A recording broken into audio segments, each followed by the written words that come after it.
Member for Kitchener Centre. Let the points of order Thank continue. you, Madam Speaker. I'm back tonight to continue to advocate for solutions on one of the issues that is most pressing in my community, and that is continued rising homelessness. Now, how bad are things right now? Back in 2018, we had just over 300 or so people living unsheltered across Waterloo Region. That point and count study was repeated in 2021. It more than tripled, Madam Speaker. Can I invite members to exit the chamber for the proceedings to continue, adjournment proceedings to continue without noise? Thank you. The Honourable Member for Kitchener Centre. Thank you, Madam Speaker. As I was saying, we more than tripled the number of folks living unsheltered in just those 3 years. There's another point and count study happening right now. And folks, support workers across Waterloo Region expect that number, as do I, to be significantly higher. Now, how did it get so bad? We need to be talking about that in this place so that we can focus on real solutions. One of the reasons it's gotten so bad is because governments of multiple parties over the last number of decades have dramatically cut funding to build more affordable housing. In fact, it was as of 1995 where the funding was cut significantly. It leads to the point where in Ontario, 93% of all affordable homes were built before 1995. It also means that across the country, our stock of social housing is now the bottom of the G7 at around 3.5%. But not only have we stopped building the affordable housing we need, governments have allowed for the erosion of the existing supply of affordable housing. Research from the Canadian Housing Evidence Collaborative shows that in my community, for every one new unit of affordable housing getting built, we are losing 39. Worse still than that, we're seeing the financialization of housing. As housing is being commodified, we're seeing more and more large corporate landlords buying up and profiteering from homes that used to be affordable, raising rents and evicting folks. And, of course, we also have governments that aren't investing enough to prevent and reduce homelessness. Now, this is something that very specifically the Parliamentary Budget Officer has looked at and has given numbers for parliamentarians to consider. To get even just a 50% reduction in chronic homelessness across the country, we need to see the federal government increase its funding 7 times of what it currently is. The PBO estimates that that would require an additional $3.5 billion a year. The good news is that we can afford this. We can look to other programs this government currently funds. We can look at subsidies to the oil and gas industry, for example. There's $18 billion there. We can look at the Trans Mountain Pipeline. Well, that's $34 billion more there. We can look at the military, $26 billion going up to $50 billion. 2%, baby.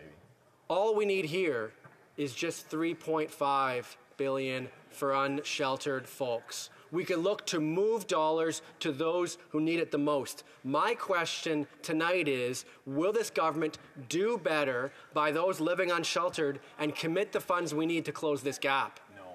Honourable Parliamentary Secretary to the Minister of Housing, Infrastructure and Communities. Madam Speaker, thank you very much for the opportunity. I first of all want to thank my friend, who I've known for a number of years now. I know his points come from a sincere place. He does care about his community, and he does specifically care about the issue of housing. He began by talking about the 1990s and cuts that were made. He's right.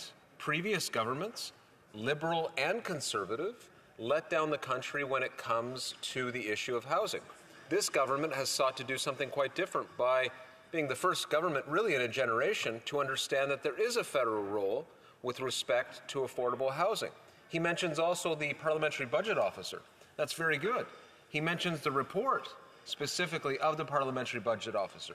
And that's a good thing too, because in that report it talks, among other things, about the Reaching Home initiative. This is the signature program when it comes to the federal government's response to help communities on the issue of homelessness. And what do we know about Reaching Home? As a result of it, 87,000 people that were on the street are no longer on the street now, Madam Speaker. That includes people in his community of Kitchener-Waterloo. People who are housed now with supportive housing. What does that mean? Mental health support on site. Support for physical health care, nurses, for example, on site. Quite often, job training programs provided on site or very close to the facility that's being funded. That's how we get things done. That's how we build homes to ensure people have a roof over their head. He talks about encampments. This federal government put forward $250 million in the budget of 2024 to support communities. It's a scourge. It is not acceptable. We have to respond. And what we've been clear on is that provinces need to match that funding in order to maximize the number of communities that can be supported. I care about this. The government cares about this. I think all members of Parliament do care about it. But the record is clear. We are responding in a way that the Conservatives would never do.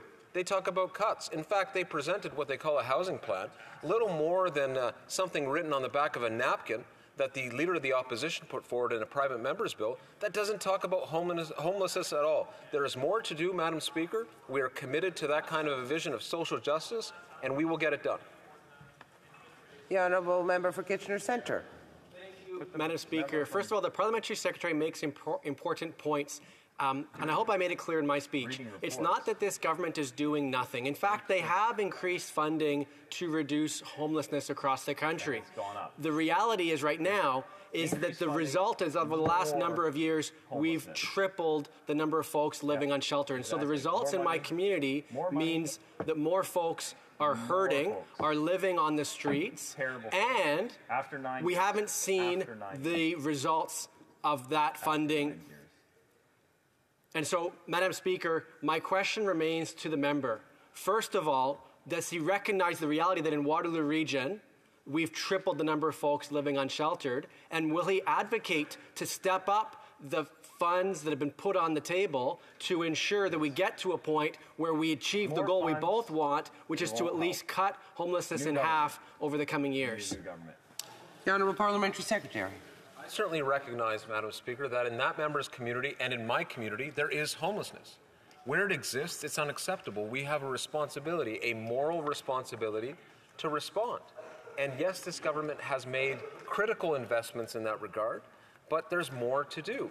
I would point out, however, that his community is being supported, and we want to continue in that vein. I'll point to specific examples, though, because he unfortunately failed to cite any. I think that there is honesty on his side where he says that there's a recognition that he has about what the federal government is doing, but at 82 Wilson Avenue in Kitchener, there's $2.4 million of support that housed 48 people. Kitchener Housing Inc. Repairs received $1 million for 500 units that were either built anew or repaired. Finally, he is quite an advocate, I'll say this, on co-op housing. The Beaver Creek Housing Cooperative in Waterloo, 50 people are living there as a result of a $750,000. The honourable member for Leeds